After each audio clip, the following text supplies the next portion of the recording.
Good evening and welcome to the Lighthouse, to our programme To Jab or Not to Jab, where we'll be discussing the vaccine, and of course it's such a relevant topic to be debating, and we'll be doing that over 3 particular series.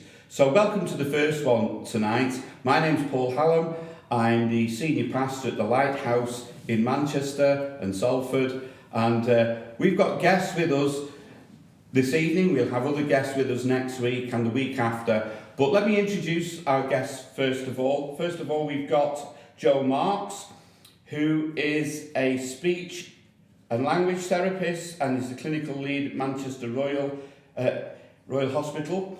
And she is also a pastor here at the Lighthouse. So wearing 2 hats tonight, Joe. Yeah. That's really good. Thanks for having me. It's great. And we've also got Dr. Catherine Muyeba, who is a consultant psychiatrist.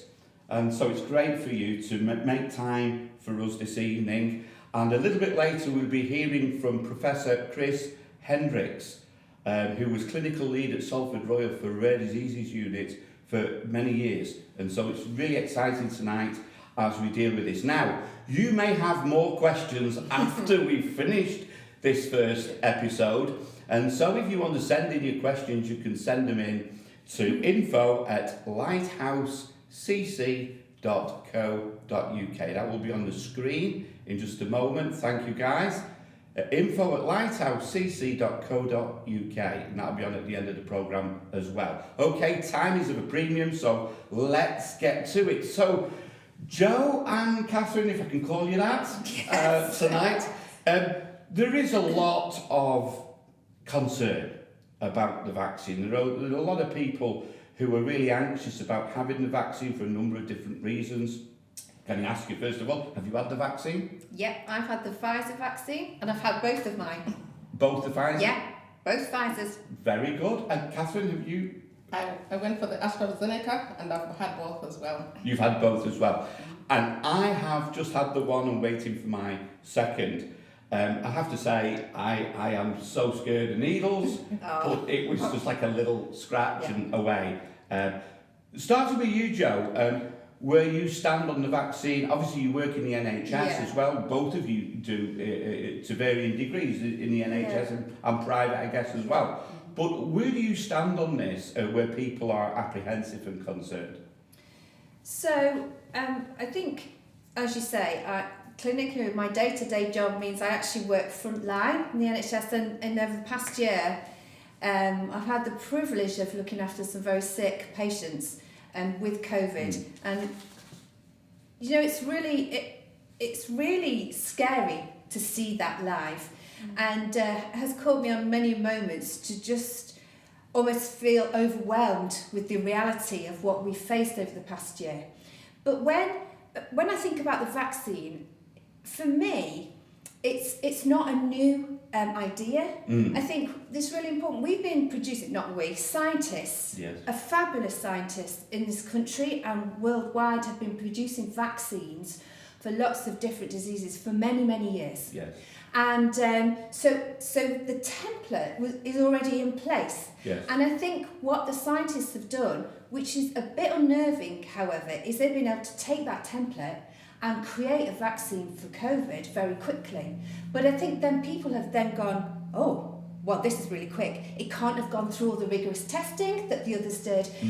Surely it's been too quick, we're missing something. And actually, the reality is, no, they've been able to do it. One, because we've had that amazing template. And secondly, I think funding has been directed much quicker from the government to produce the vaccine. And so from my point of view, as a individual person, as a professional, as a mum who's had her children vaccinated, I was very happy to be one of the first, and very blessed as a frontline NHS staff member to have the vaccine. And whilst I had some anxieties, I think that's normal. And to be perfectly honest, I didn't feel great after my second one at all, but that's normal. That's my body fighting the virus. I was comfortable and spiritually very comfortable to have that vaccine. I think it's really interesting the points you've raised there, Joe, about the speed at which they made the vaccine, because there's a lot of doubt that brought up over that. But something struck me as you were just saying that. I mean, the technology has moved on absolutely. massively over the last 10 years. Yeah. So when you're talking about the rapidity Yeah. of the manufacture of the vaccine, that plays into what you're saying, it doesn't does. it? We've got to Absolutely. be realistic about that. Yeah. I mean, Yeah. the technology, we did mRNA was phenomenal. Yeah. Yeah. Brilliant, that was great. Catherine, kind of same question to you really. You feel confident? What would your message be to people who maybe say, oh, it's not for me? Yeah. I guess for me, I always remember the day that the lockdown was announced, and so many changes had to happen. You know, schools closed, you know, events cancelled, and in my line of work, we had to issue prescriptions for people to take large amounts of medication home just to make sure that they had treatment with them at home. And then the psychosocial aspect of it, you know, so many people lost their lives. I personally know at least 5 people who've died because of COVID, and another 5 who ended up on intensive care and were really, really unwell. I know colleagues, other doctors who've suffered with long COVID, you know, prior to the infection, they were biking, mountain biking, and so on, and are only beginning to walk now. You know, like 9 And it was months. extremely fit people. Extremely fit people, young people, Wow. and 9 months on, they're still struggling. And then I also recall the statistics about people from my community, people of color, and people of a certain size and certain predisposing conditions. You couldn't know how the infection would affect you. So for me, it was a question of, Lord, keep me away from this virus, because I didn't know how it would affect me. And I remember in our 6 o'clock prayer meetings praying that the vaccine would be produced really quick. We did. I remember that. Amazing. I've written everything down. I remember that, Caddy. Yes. We said, look, you know, let's pray that the scientists Yes. get a super quick Yes. vaccine. And when it happened, for me, there was no alternative. It wasn't a brainer for me. I was the first one on that queue. Wow. I would rather be protected, even if it's 70%. I would rather be protected, and not just for me, but also for my family. I didn't know how it was going to affect my husband. I didn't know how it was going to affect my children if they got it. I didn't know how it was going to affect my children. So it was extremely important for me that I protected me and then protected people around me. Very and good. Having the vaccine as well, AstraZeneca, I didn't have any, not even a sore arm on both of them. Wow. And I kept thinking, is it working? But it has worked. It has worked. And that was my experience. And the message now, I'll speak to anybody who will listen, make an informed choice, get the vaccine. If you don't know what to do, get the vaccine. I think it's important to say here that we're not saying you must have it. No, not at all. But we want people to, especially people in the lighthouse, and there'll be people watching this from outside the lighthouse, very welcome to do so. But it's important that we make informed decisions. And we don't, I mean, I've read some, we've all read some stories that are just, you know, even just reading some of this stuff, I check that out. And one of the things I was able to do is to speak to top professionals, like Professor Chris Henriksz, who is going to come on the programme in a moment, Dr. Eddie Osagi, even yourself, when Mag spoke to you, Joe, about, listen, I had my apprehensions. I was a bit like that over it. I said to Mag, I'm not taking it. He said, why? I couldn't even rationalise that. And so it was only when I spoke to, like Professor Chris Henriksz, and Chris explained it to me and how it couldn't be, it's not a chip. There's no information in it whatsoever. It cannot alter your DNA. Nothing can alter your DNA is your DNA. If anything altered your DNA, you'd die. you'd be gone. But I think it's really important that we hear, because I know for me, it just calmed me down. It calmed me down. I think you know me, Joe. You know me long enough. I'm not. Things don't worry me. No, I'm not a cautious person. I'm a big risk taker, to be honest. But that did it really had me. I will deal with the biblical aspect as a pastor later on tonight in the programme and maybe sometime. But I just want to flag up this week. It's very close to my heart. It's quite raw because I lost a friend yesterday to COVID, a senior pastor's wife, very large church in Bangalore. Spoke to the mother of this lady who passed away. I spoke to him today. India is going through the most horrendous situation. In some circles, there's not a lot of compassion or sympathy for them, simply because they've got a nuclear bomb and they can put a rocket into space and all of these things. I mean, at the end of the day, how people process it, how people think things. But the poor people, they just can't get oxygen. They're dying in A&E and ambulances on the street.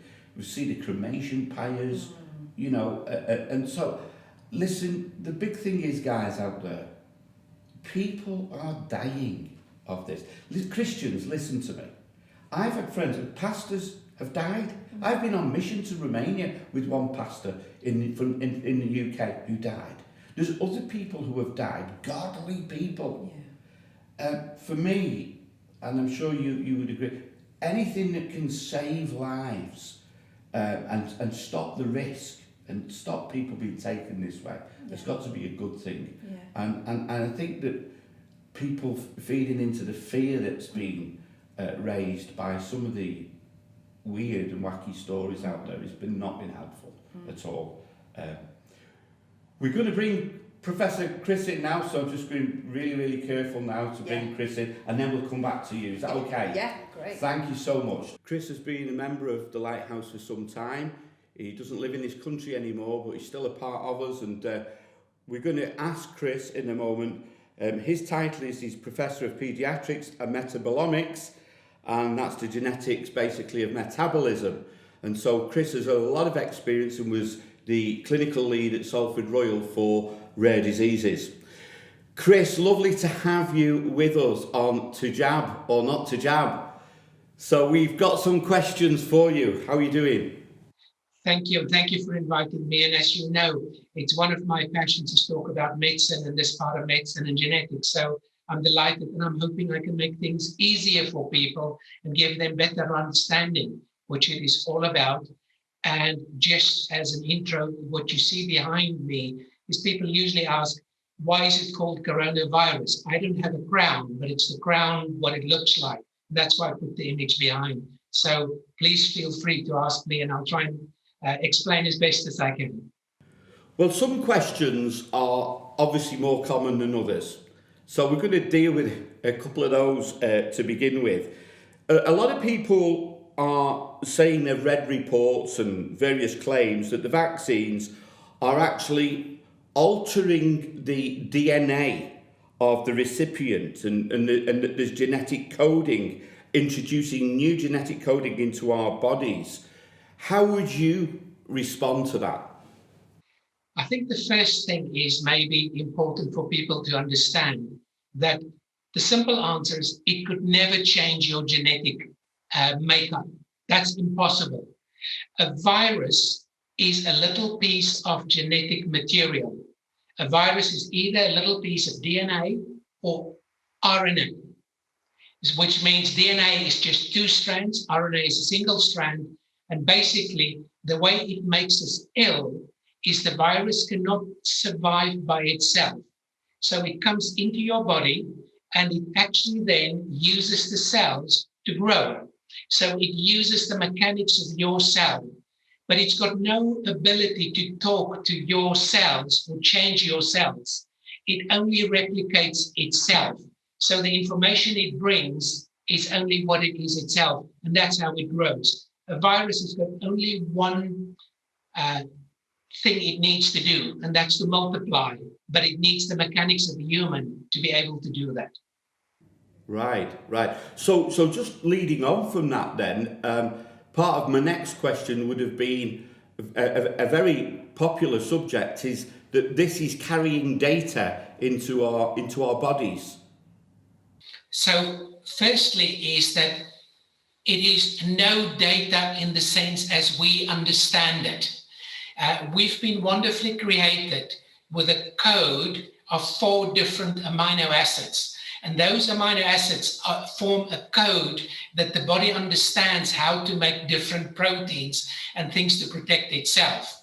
So basically, what you have is just the body's code, but it's not data as in me and you understand it. So there is no way that a vaccine or a virus can communicate outside or send your information to anybody else. We overestimate what a virus is. It is a very simple piece of genetic material, and it's given a lot more credit than what it deserves. It can't do much except make you ill. Wow. I think that's really clear, Chris, and a little bit later on I'll be referring to Revelation chapter 13, which is very much about data through what has to be a microchip, and that is not this. Absolutely not. And I think people get confused because medicine and science is much more complicated than what we would want people to believe. And I think the COVID pandemic has actually exposed how variable science is and how hard it is to make sense of it, which doesn't mean we shouldn't try to, but I think we always need to try and be realistic and try to get the best understanding possible. So even when I explain things to people, I make it a lot simpler than what it is in reality, but it is important to understand the basic concepts. And the basic concept here is that really to remember, this virus cannot change your gene. It does not export any information out of your body. It has got only one purpose, and that is to make another copy of itself, and as many of those as possible. Wow, brilliant. I think that's really clear, Chris. Thank you so much for that. Just at the moment, Chris, in the UK figures, we are thankfully seeing less deaths than ever, 30 to 40, but we are still seeing 2,500 per day new infections. Can you just give us a little snapshot of what's going on there? Yes, so I think the first thing is that what people don't understand is that I've already said the virus has got only one purpose, and that is to multiply as much as possible. So it needs to find a host. Now, there are different hosts. You have people which are ill, and those are the easy ones which we can isolate, and they are the ones which you can track and trace and take them out. They won't pass the virus on. But also there are people who carry the virus, which does not show any signs of illness. These previously were purely asymptomatic people. Now this cohort becomes people who's been immunized. So they no longer get ill from the virus, but they still transmit it. So the fact that you've had your jab does not mean you could mix with everybody else, because if you come in contact with the virus, you will still spread it. But instead of being somebody who's ill and everybody stays away from because you cough, you've now become an asymptomatic carrier. And I will pause briefly there, but it's a very important part of vaccination strategy, because unless you can get at least 90% of your population immunized, you always have this population who carries the virus and gives it to other people without knowing that they're ill. And while they are in the community, they continue to change their structure, which is the new variants. So that's why it's so important that people are not selfish. Vaccination is not about me. It's about what do I bring to community. And that's why vaccination for me is so important. It's about how do we protect the whole community and not only myself. Very good. Okay, Chris, running out of time, but very briefly, what would you say to the people who are apprehensive, who are nervous about taking the vaccine? You're a Christian, we're Christians here, Bible-believing Christians. What would you say to people who are nervous about it? Don't think 2 seconds. Get the vaccination as quickly as you can, irrespective of what type. There are differences between the different vaccines, but the benefits so far outweighs the risks that irrespective of which one you get it as quickly as you can. And that's my advice. And I can't wait to get mine. Unfortunately, we're much slower in getting it than the UK, and I'm only getting mine later this week. But you're in, are we allowed to say which country you're in at the moment? Yes, and I think we are in Switzerland at the moment, and our rollout is a lot slower, so I'll only get my vaccination in this week. Yeah, great, Chris. Finally, I just want to put one in because it's coming up now. Obviously, you probably guessed this one straight away. We've had this recent case of blood clots, mostly to do with the AstraZeneca vaccine, but more recently with the Johnson vaccine. What's your take on that? Should we be alarmed? Should we be worried about that? So the easy answer is no, we should not be alarmed, because what we must never forget is that people who get a nasty side effect from the vaccine will get the same side effect from the infection. So if you're going to get a blood clot from the vaccination, you're most definitely going to get it from the infection as well. So all that the vaccine is doing, it's exposing that population. However, because you're aware of it and you could actively treat it, you could actually have a good outcome, which you will not have if you get the infection. It's a very good point. Very good. Chris, it's been lovely speaking to you. I think we'll probably bring you back for the final one in a couple of weeks, if that's okay with you. Thanks very much. It's been great. Really good of you to come on the programme. Thank you again. My pleasure, and anything to help people. And as you know, I believe in science, but I've got a strong faith which makes sense. And that allows me to say having the COVID jab is safe and it's the right thing to do for me and for the people I live around me. Well, wasn't that fantastic Amazing. from Professor Chris Henriksz over there in Switzerland? I think the way he explained some of that was just, again, reassuring, and it clarified so much. Just coming away from the medical side a tad, let's look at the social aspects of the vaccine, because that really does play into our day-to-day life. So we're hearing now the possibility of vaccine passports, and can you go to the pub if you haven't had the vaccine? Can you go on holiday if you haven't had the vaccine? Can you fly? Can you travel? Can you get that job? Can you get this job? I think for me, I would be kind of a bit worried about that, but what's your take on that?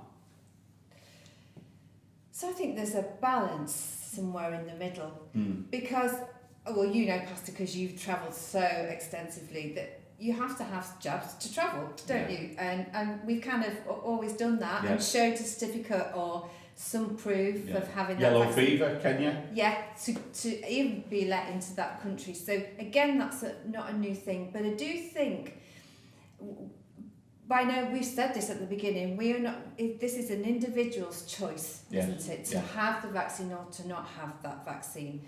And there are circumstances and situations and individuals who would choose not to have the vaccine. And certainly, I know professionally, the responsibilities then will have a discussion around that decision being made, and actually then looking at managing the risks for that individual. Because I think Chris so beautifully alluded to it, I think towards the end of what he said about, well, if you're choosing not to have the vaccine, there's a risk still to the community, didn't he? The wider community. And I just think it's actually just understanding wider than your individual decision, what the impact of that will be. So I don't feel it can be a you have to. And I feel the government, I don't have a sense that that's where they're heading. I think they've had a really tricky job, haven't they, of navigating through this and doing the right things.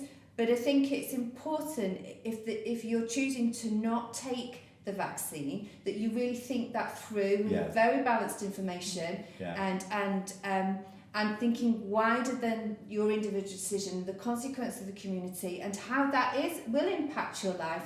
And that may sadly mean actually you can't travel to a certain destination. I think I'd be really uncomfortable if someone wasn't getting a job because they hadn't had a vaccine. But then I think actually if you're within the NHS and a frontline member of staff I would have to ask a member of staff is to talk me through why you're not, because the risk for you working in that environment is really significant. So I think it's all about balance, which is very easy to say. Balance and communication. And communication and understanding the impact of your decision. Yeah, that's and good. taking responsibility actually for your decision is really important. And you know, Justin, my husband, he's immunosuppressed on treatment, so he's still shielding. He's so vulnerable, and actually, not having the vaccine has a significant impact on that whole area of individuals who are immunosuppressed, whether that's through cancer treatment or other treatments. As Chris said, they're the wider community. You're actually affecting some of what they can do because of actually their activity is really restricted. And actually, if people aren't vaccinated, then we know, as Chris said, in terms of the spread and the asymptomatic spreaders, it's really significant. So there's that whole community as well. I think we just need to consider in our decision making. Good.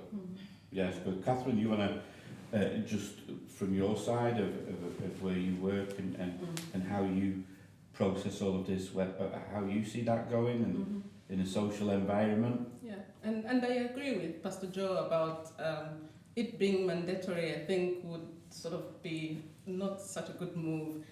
Since the vaccine started, the numbers of people who were declining having it has reduced. We're still doing some work to help more people make the decision, perhaps maybe to vaccinate, but people have to make that decision themselves. And to make that decision, not only information, but reliable individuals, reliable websites, following what is right. And when you get to that point where you make the decision, it has to sit right with you. And it has to sit right for you, but also taking into account those people around you. And once you get to that decision, when you make that decision, then live life with no regrets.